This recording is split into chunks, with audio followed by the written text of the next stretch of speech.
Art, science, technology, the Da Vinci Academy is so filled with creativity that it's literally everywhere you turn. A typical day at the Da Vinci Academy differs from our other middle schools probably in three fundamental ways, and one is driven by the nature of the curriculum here. We use a very integrated curriculum, so the young people here are getting direct instruction in the core academic areas, but they are tied together. And let me give you an example of that. Some of our young people may be demonstrating mastery of English language arts standards when they're writing a report to the Environmental Protection Agency on a stream study they've done. Another group may be mastering the same English language arts standards when they're writing brochures for the museum that we're in today. So the integrated nature of the curriculum is one major difference. A second one is technology. The young people carry their laptops with them all day. They are constantly on their laptops.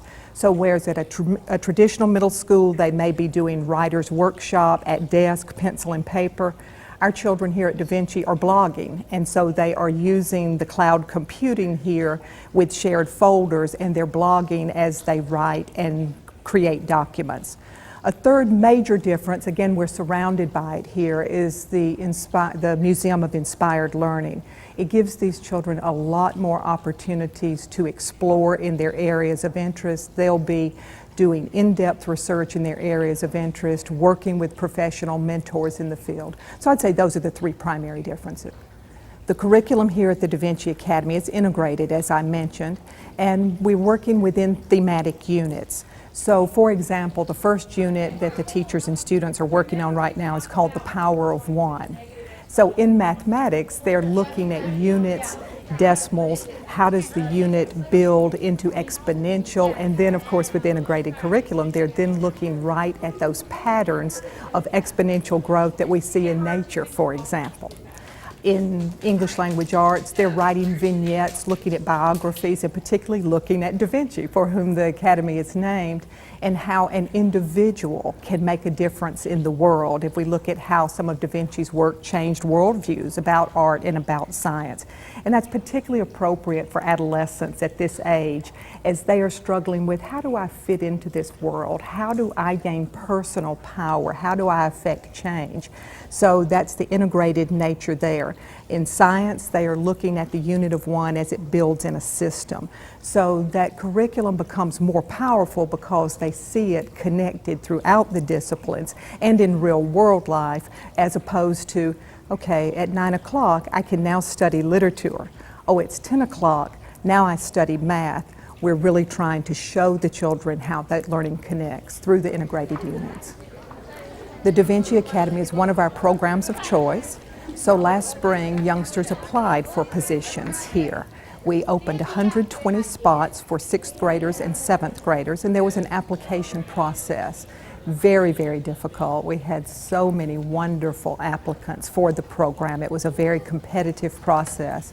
So we selected our first 120 applicants, and we will roll that forward this year. We hope to get a little bit earlier start on it. Probably by December we will be opening up the application period again. We ask for evidence of academic strength, evidence for passion in the area of science and or arts.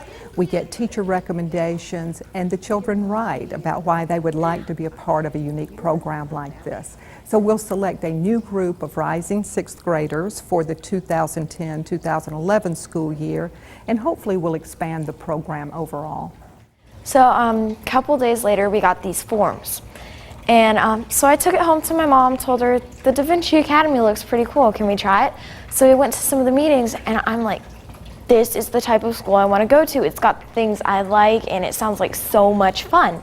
When I got the letter saying that I got in, I was on the computer, like a laptop. The computer went 3 feet in the air, and I fell off my bed. I was so excited. I'm kind of a technology guy, but the fact that they said that the school would be really technology oriented and I would get to use the computer in almost every class, that's kind of what put me over the edge. Just down the road we find another innovative program in Hall County Schools, the World Language Academy. Educators from across the state and nation, and possibly even the world, are interested in touring the school. World Language Academy is adding to its curriculum and is the only public pre-K in the nation to offer dual immersion in English and Mandarin Chinese.